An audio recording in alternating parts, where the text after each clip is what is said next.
ونصلی علی رسولہ الکریم اما بعد فاعوذ باللہ من الشیطان الرجیم بسم اللہ الرحمن الرحیم وقال الحمد للہ،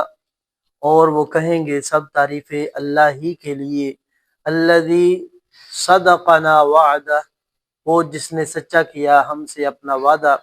وَأَوْرَثَنَا الْأَرْضَ، اور وارث کر دیا ہم کو اس زمین کا، نَتَبَوَّأُ مِنَ الْجَنَّةِ، ہم ٹھکانہ بنائے جنت میں، حیث نشاء، جہاں ہم چاہیں، فَنِعْمَ أَجْرُ الْعَامِلِينَ، پس کس قدر اچھا ہے اجر عمل کرنے والوں کا۔ اللہ رب العالمین جہنمی لوگوں کے ذکر کے بعد جنتیوں کا ذکر فرما رہے تھے کہ وَسِيقَ الَّذِينَ اتَّقَوْا،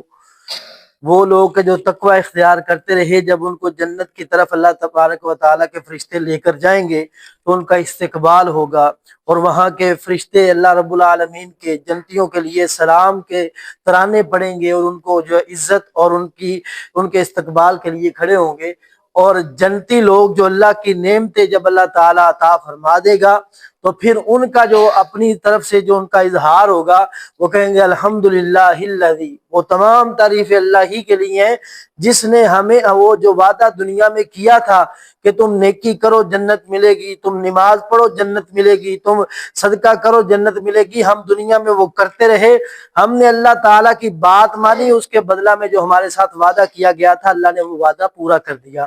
آج ہمیں اس جنت کا وارث بنا دیا، اور ہمارا یہ پیغام ہے فَنِعْمَ أَجْرُ الْعَامِلِينَ، یہی بہترین بدلہ ہے عمل کرنے والوں کے لیے، اس سے اچھا بدلہ ہو ہی نہیں سکتا کہ اللہ کی رحمتوں بری جنت جس کو مل جائے اس کے لیے یہی سب سے بڑی کامیابی ہے۔ اور نبی علیہ قرآن پاک میں ایک اور مقام پر اللہ تعالیٰ نے فرمایا کہ جس کو اللہ تعالیٰ جہنم سے آزاد کر دے اور اللہ تعالیٰ اس کو جنت میں داخل کر دے، وہ سب سے بڑا کامیاب انسان ہے۔ اس دنیا کے مال کی، اس دنیا کی عزت کی، اس دنیا کی شہرت کی جو تڑپ ہے انسان کے دل میں، یہ کوئی کامیابی نہیں ہے، یہ چند دنوں کا سامان ہے۔ اصل کامیابی جس کو اللہ تعالیٰ نے جنت کا سرٹیفکیٹ عطا کر دیا اس کے لیے ہی کامیابی ہے۔ یہاں پر بندہ قارون جتنا بھی مال بنا لے پھر بھی مرنا ہے، فرعون جتنی بھی عزت پالے پھر بھی مرنا ہے۔ اللہ تعالیٰ میں سمجھنے کی توفیق عطا فرمائے۔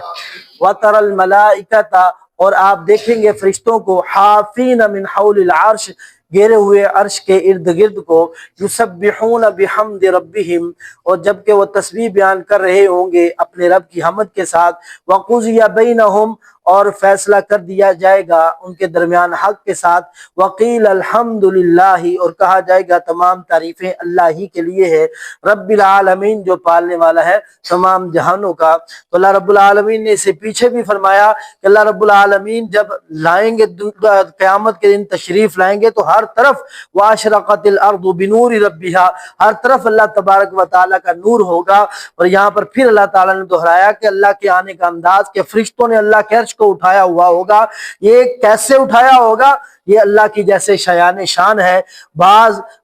ایسے باطل فرقے جو اس سے یہ بات اخذ کرنا چاہتے ہیں کہ شاید کہ اللہ تعالیٰ کے وزن کو اٹھایا جا سکتا ہے، معاذ اللہ، یہ بات قطعاً درست نہیں ہے۔ اللہ رب العالمین نے اپنے فرشتوں کو ایک انداز دیا ہے کہ جس میں وہ اللہ کے عرش کو اٹھا کر اللہ تبارک و تعالیٰ تشریف لائیں گے، اور اس وقت جب حق کے ساتھ فیصلہ کر دیا جائے گا، جنتیوں کو جنت میں لے جانے کا فیصلہ کر دیا جائے گا، جہنمیوں کو جہنم میں لے جانے کا فیصلہ کر دیا جائے گا، اور ہر چیز کا اختتام جو ہوگا وقیل الحمدللہ رب العالمین، یہی پکار ہوگی، تمام تعریفیں اللہ ہی کے لیے ہیں۔ محدثین کہتے ہیں کہ ہر طرف یہ صدا ہوگی، کیوں ہوگی؟ کہ اللہ نے جو فیصلہ کیا ہوگا اس کے اندر رتی بھر بھی کسی قسم کے کوئی نقصان نہیں ہوگا، اور کسی قسم کا کسی کے ساتھ زیادتی نہیں ہوئی ہوگی، ہر بندہ ہی اللہ تعالیٰ کی حمد و ثنا کے ساتھ اختتام کرے گا، اللہ رب العالمین کی تعریف ہی تعریف ہوگی ہر طرف۔ یہ اللہ کی شان ہے، اللہ رب العالمین کی عظمت ہے کہ وہ قیامت کے دن کو بھی قائم کرے گا تو تب بھی تعریفیں اسی کی ہو رہی ہوں گی۔